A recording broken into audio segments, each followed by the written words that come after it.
Welcome to Manager Tools.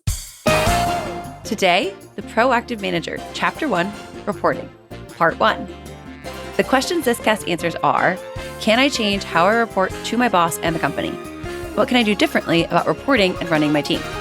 Do I have to keep reporting the same stuff that's always been reported? Whether your organization is having its best year or its worst, we know that budget is always important to executives in order to make the best use of funding. When Manager Tools brings training to your organization, your cost per head is lowered by almost 50% from our public event training.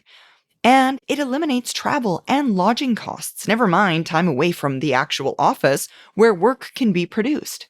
Client training with Manager Tools is meant for groups of 15 or more people where you can realize these economies of scale. If you'd like to learn more information, send an email to us at customerservice@manager-tools.com, and we'll provide all the information we need to ensure that you make the most of your budget this year. Sarah, today we're talking about taking over a new team and the kind of acceptance of previous norms that you might think you have to engage in. We're here to share with you that some of that stuff, not necessary, and help you to understand how to do it appropriately. When you've taken over a new team, there's all kinds of things that your predecessor did that you don't necessarily agree with, whether you worked for her or not. And like virtually all managers, you figure, oh, that's the way it's done here. You think to yourself, they have a good reason why it's done this way. And so you might not change anything right away. And okay, that's probably fine until you get busy doing your job, and then you likely forget to change anything at all. And all those good ideas about what should have happened are overwhelmed by the status quo. And suddenly the old status quo, which you wanted to change, is the new norm of your everyday life. It's the water you swim in. And so you don't make any changes. And that could be a big mistake. Yeah, exactly. Now, this is the first in a series of casts we're going to be putting out about being proactive as a manager. And folks, the reason we're putting some of these casts out is effective managers don't like the status quo. Even if your style, your communication style, is that of a high C or a high S. And if you don't know what that is, look up DISC. If you're a more reserved person, generally, you're not known to love change.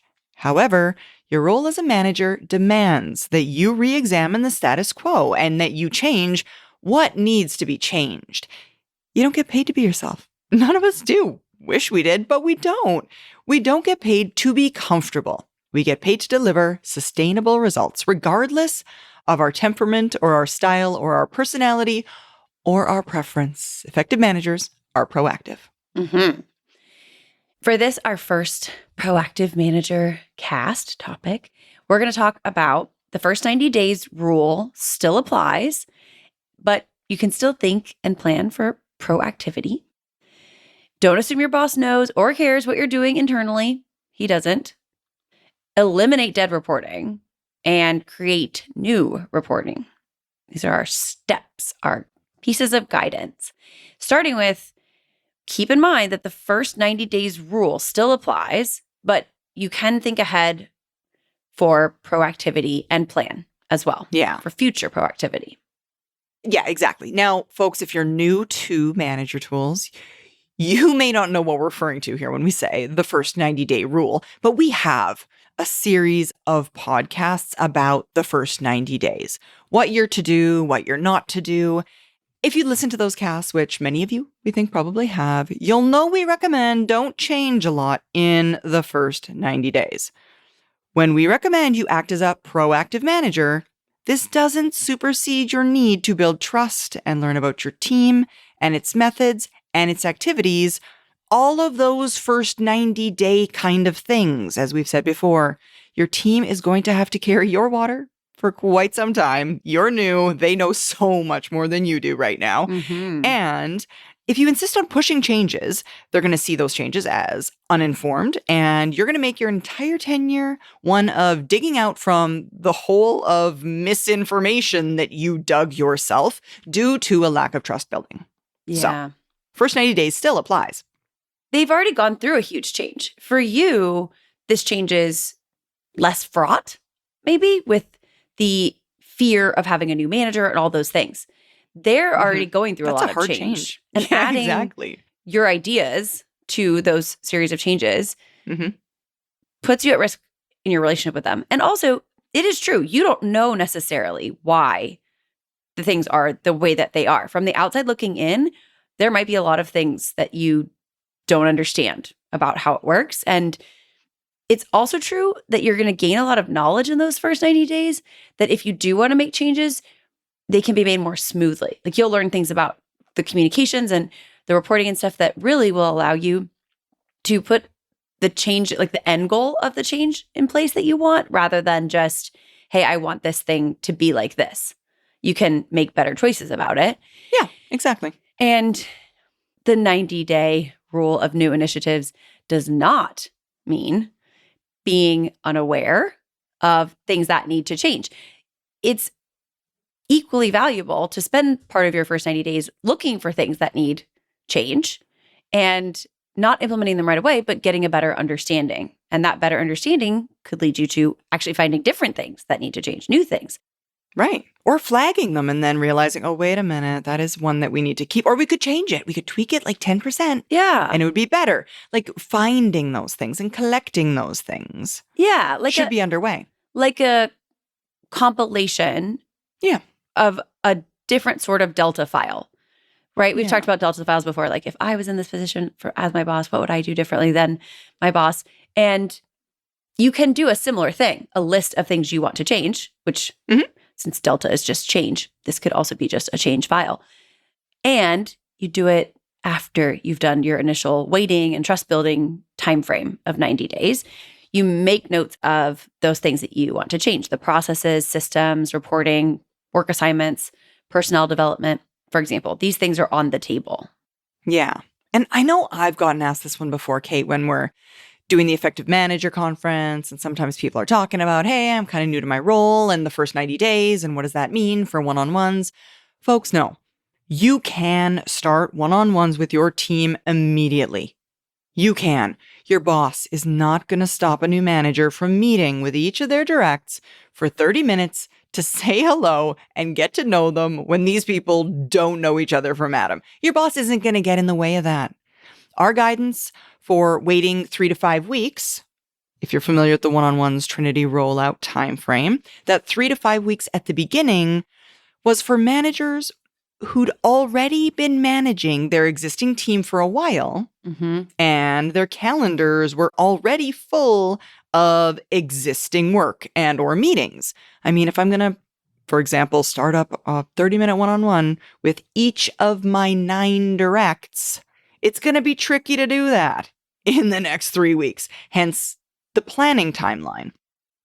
But for the record, the reason that we've said that is simply because of calendar busyness. We want to we want to eliminate calendar busyness for you and the, let's call it, complaints about busyness for everyone else. The pushback we get.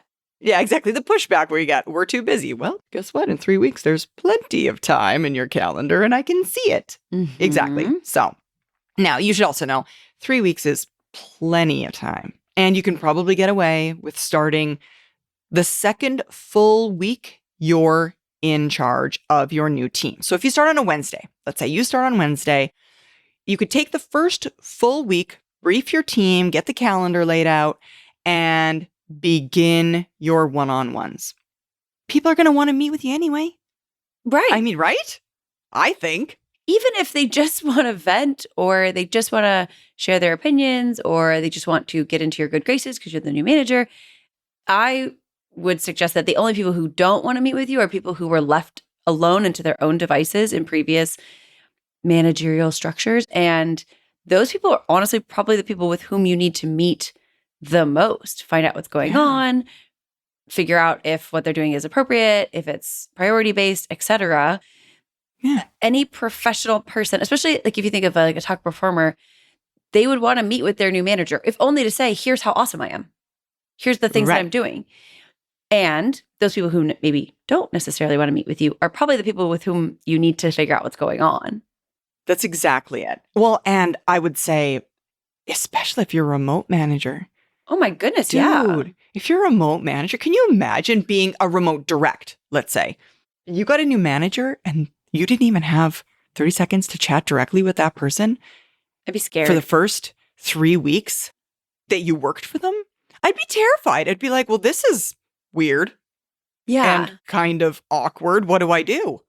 Right. Like, they're not going to say, hey, boss, can I get time on your calendar necessarily? They don't know. They're just trying to figure it out. They also probably assume you're really busy and think to themselves, oh, I shouldn't. Totally. They'll call Don't me. bother them. Yeah. Mhm. And sure, as I mentioned, there's probably going to be some outliers, people who don't want to meet with you. Maybe those people you can wait a week for those people too and say, hey, fine, those people can wait a week. And all of them work for you now. Mhm. So we believe in the primacy of relationship power and trust. And you have role power. And you can use that role power to get yourself a 30-minute meeting with your people to start that relationship building. Mhm. If you have to start with role power in order to get what you need to create the relationships that will be effective, that's fine. Sometimes that's how it works. And a shift in role power like this is quite frightening for people. Yeah, absolutely. They probably don't necessarily describe it that way. And if you've ever been through one, you know it to be true. You know, I think people would describe it more as a feeling of anxiousness around just having questions that seem unanswered, things like that. So we do recommend you start one-on-ones. Maybe not the first week, but very, very quickly. Very soon. It doesn't have to be 90 days. That's not what we're talking about. We're recommending you do start. And in 12 weeks, then it'll be time to continue the gradual rolling out of the Manager's Rules Trinity, including feedback, coaching, and delegation.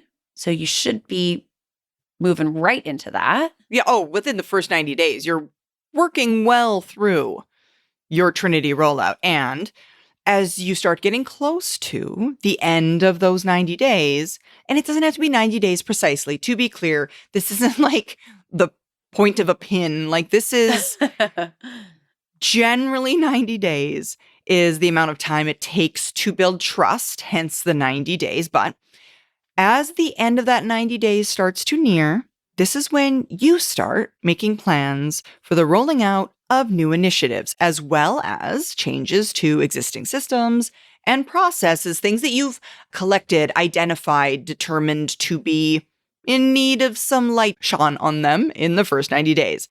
Now, it doesn't matter what you truly think. I promise you one thing is true. There are reports and there are meetings and there are reviews that are overcome by events in all of the organizations, all of the time. There are going to be things that don't happen constantly. These are opportunities that are ripe for change, and it's time to start moving things. Yeah, we know that each manager does things a little bit differently. There's going to be some stuff that can be changed. And instead of grousing, complaining that everything is all messed up, it's probably worth recognizing that these things worked in some fashion for the previous boss.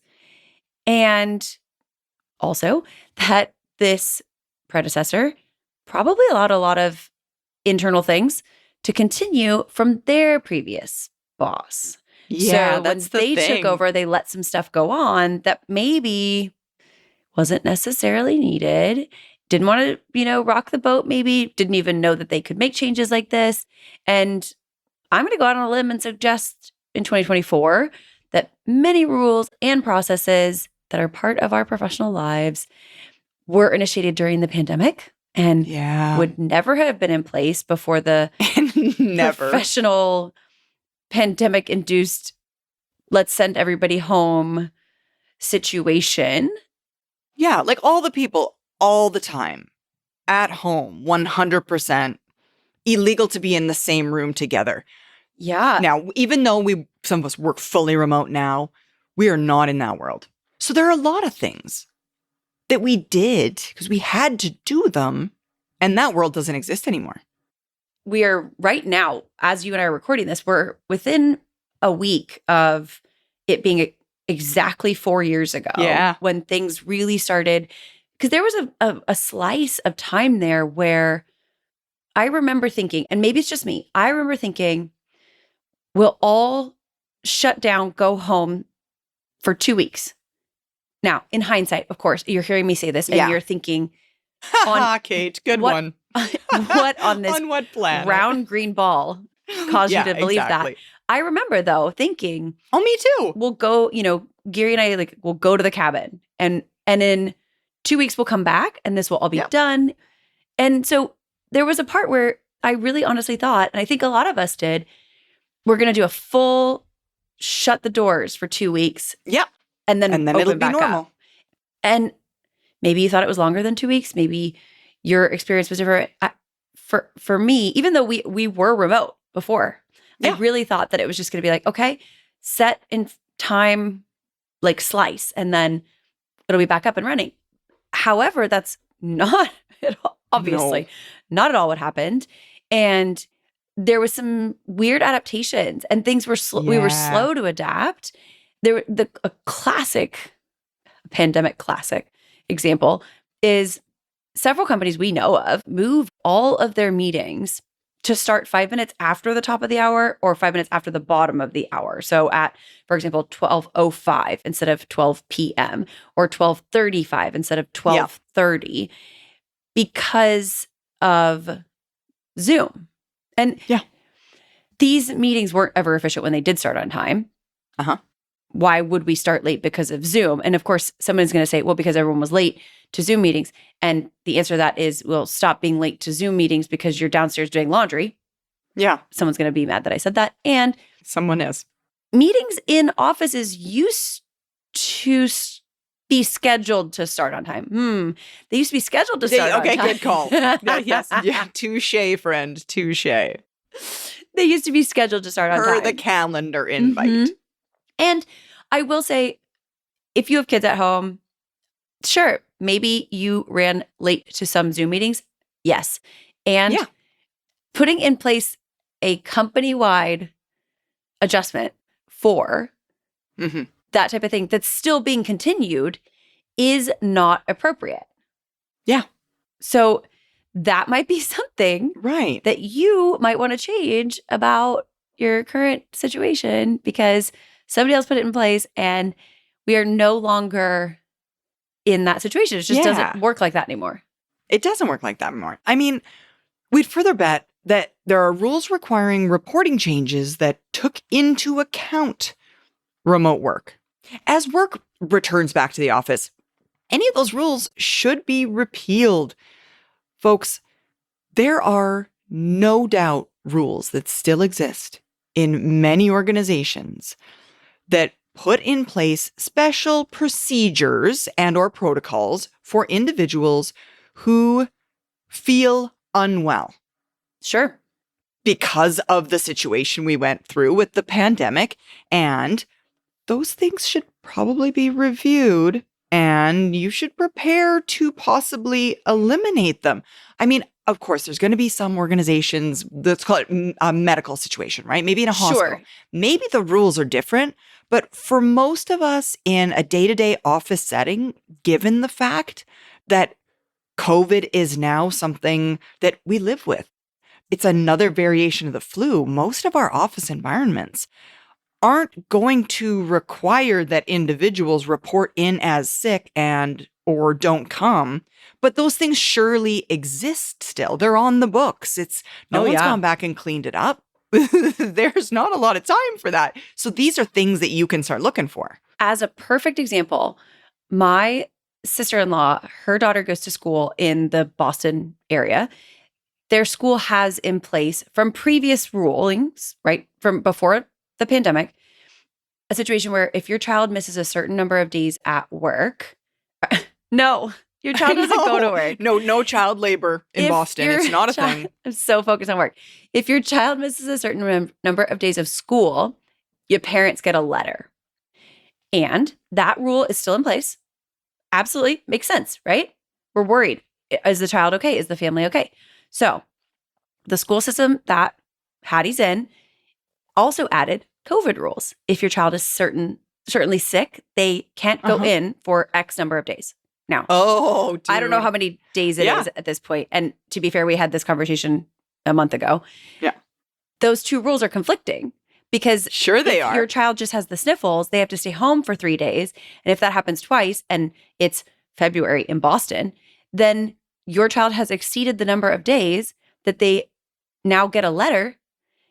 And it's an example of both things, right? A previous rule being maintained, even one that's appropriate, and then a new rule being put in place that violates that one and a conflict. And you might have both of these things in your team. Yeah. And if you work in a school where this is happening, this is something that your students, your work is dealing with. So it is important for us to consider, are these things still valid? And it's not just pandemic stuff. It's also previous rules that were in place from your predecessor or their predecessor, because not all managers behave proactively. And the manager that you're taking over from might not have behaved proactively around the things that they inherited. Yeah. We have to watch for that. We have to watch for that, if for no other reason than number of productive work hours. I mean, you might think to yourself, oh, what harm is it? What harm is it that there's a letter going out because these two rules are conflicting? Harm, because someone on your team is spending time creating this stinking letter. Yes. Because of this other rule. And what a waste of organizational resources. Useful time that could be used for better things, imagine. And Massachusetts is a state where a lot of the rules are state. They're not by district. Okay. Because Massachusetts does a really good job with paying attention to its citizens. I would imagine that some of that comes directly from a state law, which would mean then that there is someone in the state government in Massachusetts who has to monitor both and produce letters that are not truly viable based on the other rule. And also, I'm willing to bet there's still somebody who has to make phone calls about it. Then I'm sure there's an escalation of it. Yeah. And then the parents have to do a thing. Honestly, imagine if you're a parent who works in the Massachusetts state government and you have to produce the letter and then your kid gets the letter. So now you're doing both these things that eat up your time. Is this productive work? And I'm not trying to shame Massachusetts. It's simply that these things that are sometimes logical at the moment. Absolutely. Both of those rules are totally logical. Just at the same time, not so good. Yes. That's all. And you're in charge now. This is your purview. Exactly. Leave the Massachusetts school system alone. We're sorry. We love you. We support you. We think Hattie's having a great education.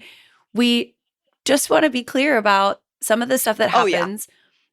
And when we were talking about this at conferences, I always call them TPS reports. Yeah. Which is just these things that get in place and then they become historical. They become part of the woodwork and either they don't get noticed or they don't get eliminated. If there's a transition, it's worth paying attention. And we should, tidying up. Yes. Yeah. It's just, cleaning up the little messy things. April 4th, we're hosting an online effective communicator course at 1 p.m. Eastern, and we'd love to host you. By the end of the session, you'll be able to watch another person for 2 or 3 minutes, identify their DISC profile, and tailor your communication to them. It's an insanely effective way to communicate, and it can help your team reach their goals. April 4th over Zoom, virtual effective communicator starting at 1 p.m. Eastern. Sign up at manager-tools.com/training. Okay, now about the 90-day rule, though, something else to keep in mind just so that we can kind of clarify it. If you're standing up a new team which doesn't have any systems and procedures in place upon your arrival, folks, there's no 90-day rule. There's none of this, okay, wait a bit. At the end of the 90 days, that's when you start doing some stuff. No, if there's nothing in place, you do what you think is right now. You start your one-on-ones. You build systems for work assignments and reporting. You implement the use of deliverables rather than tasks. Deliverables being work's not done until it's reported as done. You start simplified project managing with passive reporting. The individual who does the work is obligated to report on the work. so that other people don't have to wonder about where are they on doing their work, that kind of stuff. Who does what by when deliverables. I mean, as someone who's standing up a new team, don't ask your boss for guidance, let alone approval about anything in terms of how you run your team internally. Sure, a new team can ask for external directional guidance, like where's your boss's orgs going? What does your boss consider critical? What are your egg yolk deliverables? Your glass balls that can't drop. If you don't know what an egg yolk deliverable is, you might want to consider becoming a licensee so that you can get Executive Tools podcasts, because that will tell you what an egg yolk deliverable is. Something essentially that must be done. It is yours. It is the core of your responsibilities. Anyway, so in terms of internal stuff, from the moment you start, all of it's your call, manager. This is your new team. You're busy, or you're responsible for building it. And the worst thing you can do is act on your fear of being wrong by doing nothing. Doing nothing in a new situation is literally the worst thing you could possibly do. Yeah, inaction. Do nothing. Yeah. Start doing something. Yes. Even imperfect something is better than nothing. And we talked about this recently too, about executive decision making and the fact that, honestly, executives know a lot of the decisions they make don't stand for too terribly long because the landscape changes. Yeah, so exactly. The landscape is changing. We're making decisions. We're doing that knowing that some of them won't be perfect. We're doing that knowing that if we don't decide right now, we will have issues where nothing will happen. Nothing will happen. And we know too that some of those decisions, especially the daily ones that are focused on like processes and reporting and things like that, they don't have to stand forever. Oh yeah, we're not pouring concrete. Right. Folks, we're standing up a team. Like, we're just like, okay, like, let's just like get some structure here and then we'll worry about the solidification of it later. You're just getting things done. You're just organizing them. That's it for this week, folks. We'll see you next week with a continuation of this topic. Bye, everyone. Bye, y'all.